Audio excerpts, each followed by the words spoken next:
Mon nom est Marc, j'ai 47 ans et je vais aujourd'hui vous détailler comment l'homme qui a bâti un empire a fini par dormir sur le sol froid d'un bureau loué parce qu'il avait placé sa foi en la mauvaise personne. Elle ne s'est pas contentée de soustraire mon capital, elle a extirpé ma dignité, mes 20 ans de sacrifice, et a donné ma place à un individu qui ne maîtrisait même pas l'art de nouer une cravate en soie. Tandis que je dédiais 16 heures par jour à la croissance de l'entreprise, elle vidait nos comptes joints pour financer la vie futile de son nouvel amant. Le pire n'était pas le détournement financier en soi, mais le gaslighting psychologique auquel j'ai été soumis pendant des mois durant. Chaque fois que je détectais une inconsistance dans les bilans, ou que je demandais pourquoi les liquidités manquaient dans notre fonds d'investissement, elle me regardait dans les yeux avec une sérénité glaciale et effrayante. Elle disait que je perdais la raison, me qualifiant de paranoïaque et suggérant que je cherche une aide psychiatrique urgente pour mon prétendu burn-out. Elle a convaincu ma propre famille que le stress corporatif me faisait halluciner et perdre le contact avec la réalité objective. Elle m'a fait douter de mon propre discernement tandis que tous deux festoyaient et riaient de ma déchéance dans des hôtels de luxe sur la Côte d'Azur, le tout payé avec mes cartes de crédit d'entreprise. Ils méritent du crédit pour leur audace, mais ils ont commis une erreur fatale dans leur stratégie de destruction, ils ont pensé que j'étais fini. Ils ne savaient pas qu'un homme qui perd tout cesse de craindre les conséquences et que le silence d'un homme intelligent est infiniment plus dangereux que les cris d'un désespéré. Je suis resté dans un silence absolu, j'ai baissé la tête et j'ai attendu avec une patience chirurgicale le moment exact pour porter le coup final. Et quand j'ai finalement décidé de parler, j'ai détruit leur monde avec la même froideur méthodique avec laquelle elle avait anéanti mon passé. Si vous appréciez les histoires où la trahison engendre des conséquences sévères et où la justice prévaut contre toute attente, laissez votre soutien. Ici, nous partageons des récits réels de vengeance stratégique et des leçons que le temps ne peut effacer de la mémoire collective. Pour comprendre comment j'en suis arrivé au point de voir mon compte bancaire à zéro pendant que mon épouse suggérait mon internement, je dois vous expliquer qui j'étais avant. Je ne suis pas né avec une cuillère d'argent dans la bouche et je n'ai pas hérité de fortune d'ancêtres aristocratiques. Tout ce que je possédais, chaque bien immobilier en Europe, chaque investissement diversifié et chaque gramme de prestige, a été conquis par l'effort de mes propres mains. J'ai travaillé dans le secteur de la logistique et de la distribution de marchandises à large échelle, un métier de précision absolue, de chiffres froids et d'une discipline presque militaire. Mon existence fonctionnait avec l'exactitude d'une montre suisse à complications. Je me réveillais chaque jour à 5 heures du matin pour vérifier les itinéraires, les inventaires et des projections financières complexes. J'ai toujours été un homme discret, réservé, qui préfère observer l'échiquier avant de déplacer la moindre pièce ou d'émettre un jugement définitif sur quelqu'un. Mon succès reposait précisément là-dessus, ne jamais laisser de fils conducteurs lâches ou de variables sans contrôle. J'ai rencontré Chloé il y a 12 ans et, à cette époque, elle semblait être la pièce vitale qui manquait à mon complexe puzzle personnel. Elle était intelligente, élégante et paraissait comprendre parfaitement le poids écrasant de ma responsabilité professionnelle. Nous nous sommes mariés et avons construit ce que tout le monde, dans notre cercle social parisien, appelait un mariage exemplaire et solide. Je lui ai donné accès à tout, et je ne parle pas seulement de bijoux ou de voyages en première classe, mais d'une sécurité existentielle absolue. Elle n'a jamais eu besoin de se soucier des factures, des assurances santé premium ou de son avenir financier à long terme. J'étais le gardien des murailles de cette forteresse et elle s'assurait que l'intérieur soit en parfaite harmonie. C'était le scénario idéal, ou du moins c'est ce que j'ai, naïvement, décidé de croire pendant plus d'une décennie. Avec le temps, ma confiance en elle est devenue absolue et sans restriction. Je lui ai accordé un accès total à mes comptes bancaires et des pouvoirs légaux pour gérer certains actifs immobiliers dans la région. Je lui ai délégué l'administration de notre patrimoine familial parce que je voulais qu'elle se sente partie intégrante de mon succès, et non une simple spectatrice passive.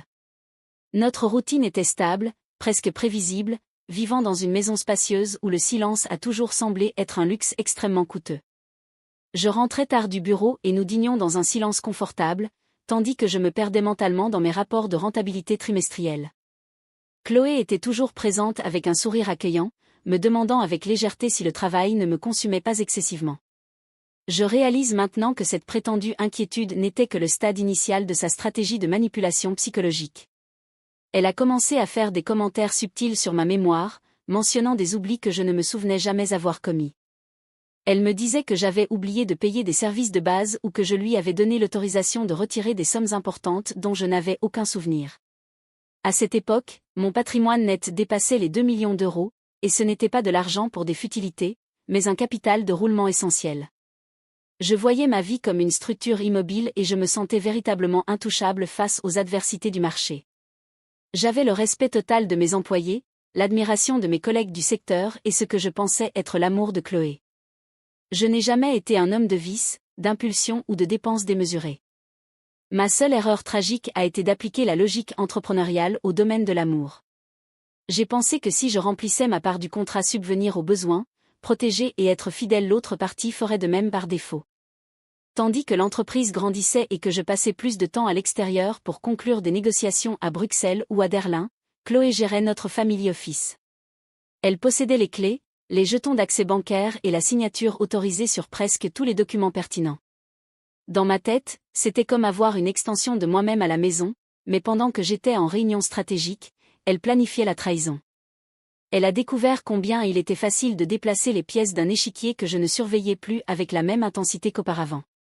L'équilibre semblait parfait, je générais la richesse et elle, silencieusement, commençait à drainer toutes les ressources disponibles pour son propre bénéfice.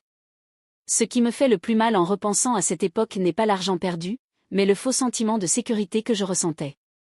J'étais fière de la vie que je lui offrais et je me sentais un homme accompli parce que ma femme n'avait besoin de s'efforcer pour rien. Mon état émotionnel était d'un calme absolu, une arrogance silencieuse de celui qui croit avoir le contrôle total sur son destin. J'étais au sommet de ma carrière, je me sentais physiquement mieux que jamais et l'avenir semblait être une ligne droite vers la retraite. Quiconque m'aurait vu à ce moment-là aurait pensé que j'avais tout ce qu'un homme peut désirer dans cette vie terrestre. Je ne soupçonnais pas que, sous les fondations de ma maison, on creusait un tunnel pour me renverser complètement. Je n'ai pas vu les regards en biais des employés de confiance qu'elle a commencé à licencier pour les remplacer par des personnes sans aucune loyauté envers moi. Je n'ai pas réalisé que les appels des banques, qui allaient auparavant à mon bureau, étaient détournés vers son téléphone personnel. Elle créait une réalité parallèle où j'étais le pourvoyeur absent et instable, tandis qu'elle devenait la sauveuse du patrimoine. J'ai été l'architecte de ma propre ruine en croyant que l'amour était un port sur 100 pirates à l'affût. J'ai découvert que la trahison la plus profonde ne vient pas d'un ennemi déclaré, mais de celui qui dort à nos côtés et connaît nos faiblesses. Tout a commencé par un petit détail, une irrégularité dans un transfert de 50 000 € qui ne correspondait pas au flux de trésorerie habituel de l'entreprise. C'était un mardi après-midi et je me souviens du silence dans mon bureau alors que je révisais les relevés de compte mensuels en détail. Ce n'était pas un chiffre qui pouvait simplement disparaître à cause d'une erreur administrative ou d'une taxe bancaire mal calculée par les systèmes. Quand je suis rentrée à la maison et que j'ai interrogé Chloé, elle n'a même vacillé face à mon interrogation directe et calme. Elle m'a regardée avec un mélange de pitié et de reproche, a posé son verre de vin sur la table et a soupiré comme si j'étais un fardeau. Elle m'a dit que nous avions déjà discuté de ce sujet il y a 2 semaines et que l'argent avait été déplacé vers un compte de taxes. Elle a affirmé que ma mémoire me faisait cruellement défaut et elle l'a dit de manière si convaincante que j'en suis venue à douter de moi-même. C'est devenu le schéma des 6 mois suivants, chaque trou financier avait une explication préparée et une attaque directe contre ma santé mentale. « Marc, tu es obsédé », disait-elle en me caressant le visage avec une froideur que je confondais avec une affection sincère. Elle disait que le travail épuisait mon cerveau et que je ne me souvenais plus de mes propres décisions ou paroles. Elle a commencé à laisser de faux mots dans la maison, des rappels de rendez-vous médicaux qui n'avaient jamais existé, pour me faire croire à ma propre folie. Pendant ce temps, le flux d'argent s'est transformé en une hémorragie financière qui menaçait de faire s'effondrer toute la structure que j'avais mis des années à ériger. Le soupçon a cessé d'être un doute pour devenir une certitude absolue le jour où j'ai engagé un détective privé dans le secret total. Mon instinct, celui-là même qui m'avait rendu riche, hurlait que j'étais sous une attaque coordonnée et impitoyable venant de l'intérieur. 3 jours plus tard, j'ai reçu une enveloppe contenant des photographies qui ne laissaient aucune marge à une interprétation alternative sur la loyauté de Chloé. Elle n'était ni au spa ni à ses cours de yoga, mais dans un appartement de luxe au centre de Lyon que j'ignorais. Le bien était enregistré au nom d'une société écran qu'elle avait créée avec l'aide de son complice et amant. Les photos la montraient avec un instructeur de gym bien plus jeune, qui portait mes vêtements de marque et conduisait mes voitures. Le plus douloureux a été de voir son sourire d'autosuffisance, un mépris qui m'a retourné l'estomac de manière viscérale et profonde. Je suis restée dans mon bureau sombre pendant des heures, fixant ces images sans crier ni rien casser dans la pièce. J'ai ressenti une rage glaciale, celle qui pénètre les os et paralyse le cœur, transformant la douleur en pur carburant pour la représaille. Elle ne faisait pas que me trahir, elle utilisait la sueur de mon travail pour entretenir un parasite sans aucun scrupule ni valeur. Je l'ai confrontée le soir même, sans cri, posant simplement les photographies sur la table à manger en marbre italien que j'avais payé. Elle les a regardées et, pendant une fraction de seconde, j'ai vu la peur dans ses yeux, mais le masque de mépris est vite revenu. Chloé a ri, un rire sec et cruel qui a résonné contre les murs de notre maison comme un présage de guerre ouverte. Elle m'a demandé ce que je comptais faire, me rappelant que j'étais vieux, seul et perçu par tous comme un fou furieux. Elle m'a dit qu'elle avait passé les 2 dernières années à s'assurer que, légalement, je n'ai absolument rien en mon nom propre. À cet instant, elle a sorti un document de sa poche, une ordonnance de restriction temporaire basée sur des rapports médicaux et des témoignages mensongers qu'elle avait manipulés. Elle a menacé d'appeler la police et de dire que mon prétendu épisode psychotique était devenu violent si je ne partais pas immédiatement. J'ai réalisé qu'elle avait transféré environ 850 000 € sur des comptes à l'étranger et que la maison était au nom de l'une de ces sociétés.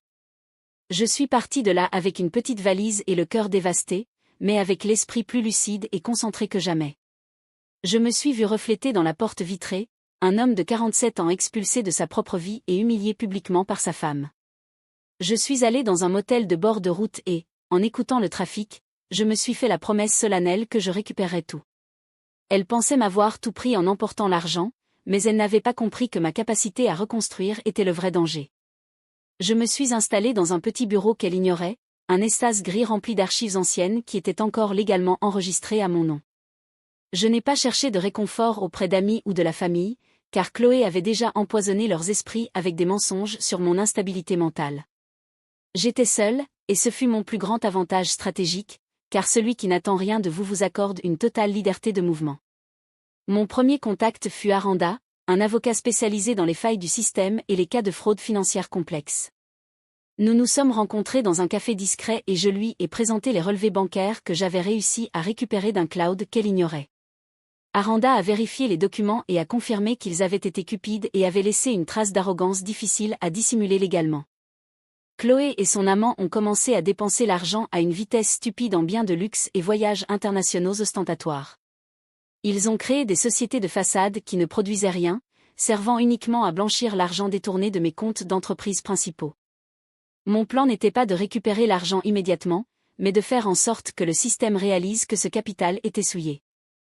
Pendant des mois, j'ai vécu comme un fantôme, dormant peu et analysant chaque document qu'elle m'avait forcé à signer sous de faux prétextes. J'ai découvert que, dans leur hâte de s'emparer de tout, ils avaient falsifié ma signature sur 2 documents notariés cruciaux pendant que je voyageais. Son orgueil lui a fait croire que j'étais trop fou pour vérifier les dates, les sceaux et l'authenticité des signatures légalisées. J'ai commencé à rassembler les preuves de la fraude, mais je ne suis pas allé à la police immédiatement, je voulais qu'ils se sentent en sécurité et intouchables. Pendant ce temps, Aranda a commencé à contacter mes anciens fournisseurs, des hommes qui me devaient des faveurs après des décennies de collaboration mutuelle dans le secteur. Je leur ai seulement demandé de retarder les paiements et les livraisons à la nouvelle administration de l'entreprise dirigée par Chloé, étouffant ainsi leur flux de trésorerie. Sans le moteur de ma gestion, l'entreprise a commencé à vaciller, car Chloé ne connaissait rien à la logistique ou à la fidélisation des clients.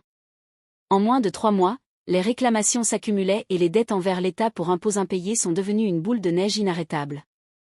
J'observais tout via les caméras de sécurité de l'entreprise, dont elle avait oublié de changer les codes d'accès pour négligence. Je l'ai vu hurler sur des employés fidèles et j'ai vu son amant uniquement préoccupé par l'utilisation des voitures de sport et par la dépense de ce qu'il restait. Je tissais une toile si fine qu'ils n'ont même pas senti le fil se serrer autour de leur cou avant qu'il ne soit trop tard. Le coup final a été une stratégie juridique basée sur une faille dans la constitution de la société écran qu'elle utilisait pour détourner les fonds. À cause d'une erreur de son avocat, la société mère était toujours liée à mon identité légale via une ancienne société de conseil que je possédais. Elle avait l'argent sur les comptes, mais techniquement, je possédais la clé légale qui empêchait tout mouvement de capitaux supérieur à 1 million.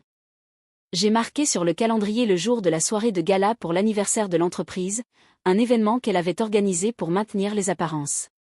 Ce serait le cadre parfait pour ma réapparition et pour l'exécution finale de mon plan de rétribution et de justice. Le soir du gala est arrivé et j'ai mis mon plus beau costume, m'assurant que chaque détail de mon apparence projetait le pouvoir et le contrôle. Je suis entré dans le salon principal avec le calme d'un homme qui vient simplement récupérer un colis, ignorant les regards de choc des personnes présentes. Chloé était au centre de la pièce, dans une robe qui coûtait plus que le salaire annuel d'un gérant, accrochée à son amant. Quand elle m'a vu, le silence s'est installé et elle a pâli, ses yeux oscillant entre la haine profonde et la terreur absolue. Elle s'est approchée de moi, tentant de garder sa contenance devant les investisseurs et les invités importants réunis là. Elle a menacé d'appeler la sécurité, mais je me suis contenté de lui remettre une enveloppe blanche contenant la notification d'un audit fédéral imminent. Je l'ai informé, d'un ton glacial, que ses actifs avaient été gelés il y a précisément 10 minutes à ordre judiciaire direct et irrévocable. Derrière moi, des agents de l'unité des crimes financiers et mon avocat, Aranda, sont apparus, prêts à entamer la procédure légale. Son amant a tenté de s'enfuir par une sortie latérale en voyant la police, mais il a été intercepté et menotté avant de pouvoir quitter le bâtiment. La nouvelle de la fraude s'est propagée instantanément parmi les investisseurs présents, détruisant sa réputation en quelques secondes d'exposition publique. Je lui ai rappelé qu'elle m'avait traité de paranoïaque, mais que j'étais simplement concentré sur les détails qu'elle avait ignorés par pure superbe et arrogance. Elle a tenté de m'agresser, mais sa coupe de champagne s'est fracassée au sol, tachant sa robe de soie coûteuse et sa dignité. En une demi-heure, le salon s'est vidé et les amis qu'elle avait achetés avec mon argent ont disparu comme des ombres à l'aube. Elle est restée seule, entourée d'agents, tandis que son amant la coupait de tout pour tenter de sauver sa propre peau de lâche. J'ai regardé cette scène avec un soulagement amer, sentant le poids de mois d'humiliation s'évaporer enfin de ma poitrine. Je lui ai dit que la maison n'était plus à elle et qu'elle avait 24 heures pour retirer ses affaires avant que je ne change les serrures. J'ai révélé que son compte secret à l'étranger n'avait jamais été hors de ma portée et que l'argent était désormais sous garde judiciaire. Je suis sorti prendre l'air frais de la nuit lyonnaise, sentant que le monde retrouvait enfin un sens et un ordre logique. La justice peut ne pas être rapide, mais lorsqu'elle est accompagnée par la froideur de la vérité mathématique, elle devient absolument imparable et définitive. 1 an a passé et je suis aujourd'hui un homme plus austère, silencieux et, sans aucun doute, beaucoup plus dangereux pour quiconque ose me trahir. Chloé attend sa sentence dans une cellule et son amant a été le premier à témoigner contre elle en échange d'une réduction de peine. C'est une ironie poétique, les traîtres n'ont pas de patrie et se dévorent entre eux lorsque le navire commence inévitablement à couler. J'ai récupéré une partie de mes biens, mais je ne me soucie plus du luxe de la même manière qu'auparavant. Je vis dans un endroit plus petit, où le silence est un choix et non une imposition, et je maintiens une courtoisie froide avec ceux qui m'ont abandonné. J'ai appris que la confiance est un cristal qui, une fois brisé, ne retrouve jamais sa transparence originelle, quoi qu'on fasse. Si vous étiez à ma place et découvriez que la personne que vous aimez le plus utilise votre propre argent pour vous détruire psychologiquement, auriez-vous la patience d'attendre des mois pour vous venger légalement ou agiriez-vous par impulsion dans le feu de l'action ?